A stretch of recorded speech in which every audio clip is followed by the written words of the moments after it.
News 04 Maharashtra Marathi.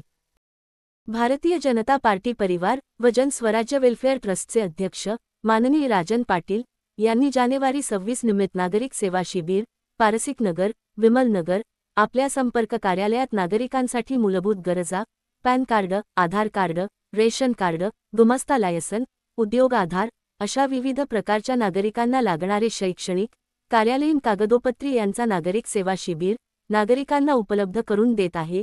Janswarajya welfare ट्रस्टच्या माध्यमातून हे काम नागरिकांना निःशुल्क करण्यात येत आहे। आज जानेवारी 26 चे औचित्य साधून जनस्वराज्य वेलफेअर ट्रस्ट यांनी नागरिक सेवा शिबिर आयोजित केले आहे। या कार्यक्रमाला पारसिक नगर विमल नगर येथील नागरिकांनी मोठ्या प्रमाणात प्रतिसाद दिला आहे। नागरिकांच्या आरोग्यासाठी जे शिबिर सेवा आयोजित करण्यात आलेली आहे त्याबद्दल काय सांगाल? सर्व नागरिकांना भारतीय प्रजासत्ताक दिनाच्या खूप खूप शुभेच्छा।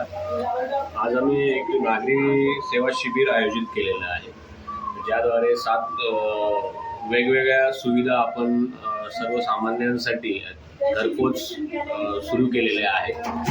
जसं पॅन कार्ड असेल, आधार कार्ड असेल, आभा कार्ड असेल, त्याच्यानंतर तुमचं वोटर रजिस्ट्रेशन असेल, आयुष्यमान भारत कार्ड असेल, या सगळ्या सुविधा आपण आज थेट जनसामान्यापर्यंत पोहोचवण्याचं काम सुरू केलेलं आहे।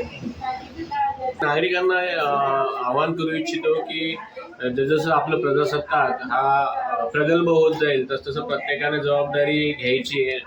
वाहनधारकांना पण आम्ही तेच आवाहन करू इच्छितो की त्यांनी जबाबदारीने वाहनं चालवायची, जेणेकरून आजूबाजूने जे सहप्रवासी असतील त्यांच्या संरक्षणाची जबाबदारी त्यांनी घ्यायची।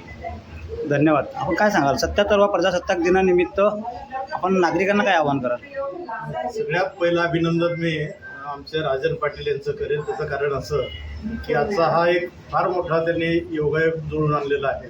77वा भारताचा प्रजासत्ताक दिन आहे।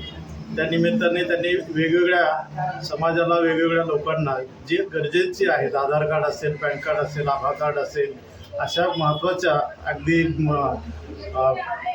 हा फक्त एकच कॅम्प नाही तर त्यांचं एक उद्दिष्ट आहे की पूर्ण कळव्यापासून ते पारसिक नगर रेती बंदरपर्यंत हा जो विभागातला प्रभाग 9चा जो काही परिसर आहे त्या परिसरातील प्रत्येक घराघरामध्ये आपल्याला जायचं आहे, कामाच्या निमित्तानं जायचं आहे, पहिलं काम करायचं आपल्याला लोकांना। आणि म्हणून याच्या पुढेही अगदी महिन्याला म्हणा 15 दिवसाला म्हणा हे वेगवेगळे कॅम्प आता ते आयोजित करणार आहेत। नुसते सरकारी ह्या कार्डाचेच कॅम्प नाही तर आरोग्याविषयीचे कॅम्पसुद्धा ते या ठिकाणी मोठ्या प्रमाणात लावण्याचं त्यांचं नियोजन आहे। आणि ही संपूर्ण सेवा जनसेवा मानूनच त्या ठिकाणी हे कार्य करत आहेत। त्याच्यामुळे लोकांचा जो काही पाठिंबा आहे तो पाटलांना राजन पाटलांना मोठ्या प्रमाणात मिळतो आहे। आणि खऱ्या अर्थानं मला असं वाटतं की भविष्यामध्ये एक तरुण उभारून येणार आहे आणि त्याचं जे बीज आहे ते रोवण्याचं काम त्यांचं सुरू आहे। धन्यवाद। ताई काय सांगाल, काय प्रतिसाद आहे आज नागरिकांचा? आज नागरिकांचा खूप छान प्रतिसाद मिळतो आहे आणि नागरिकांच्या प्रतिसादामुळे आम्हाला पण काम करण्यासाठी खूप उत्स्फूर्त म्हणजे ताकद येते की आम्ही पण खूप छान हे करू। आणि आज राजन पाटील साहेबांनी हा जो कॅम्प लावलेला आहे त्या कॅम्पमुळे बरेचसे वयस्कर ज्येष्ठ नागरिक आहेत किंवा तरुण वर्ग आहे ज्यांना बाहेर जाता येत नाही किंवा त्यांना काही डॉक्युमेंट्स करता येत नाहीत, तर आज ह्या कॅम्पमुळे काय झालेलं आहे की सगळं काही त्यांना इथे अवेलेबिलिटी मिळते आहे, त्यामध्ये ती पण फ्री ऑफ कॉस्ट मिळते। त्यामुळे लोकांचा याला खूप छान प्रतिसाद मिळतो आहे आणि या प्रतिसादाबद्दल मी राजन पाटील साहेबांचे खूप खूप आभार मानेन की त्यांनी आम्हाला जनतेची सेवा करण्यासाठी एक माध्यम म्हणून निवडलं। त्याबद्दल मी त्यांचे धन्यवाद मानते। Thank you so much. Thank you. News 04 महाराष्ट्राच्या माध्यमातून मी श्रवण पाटील कळवा कार्यक्रम।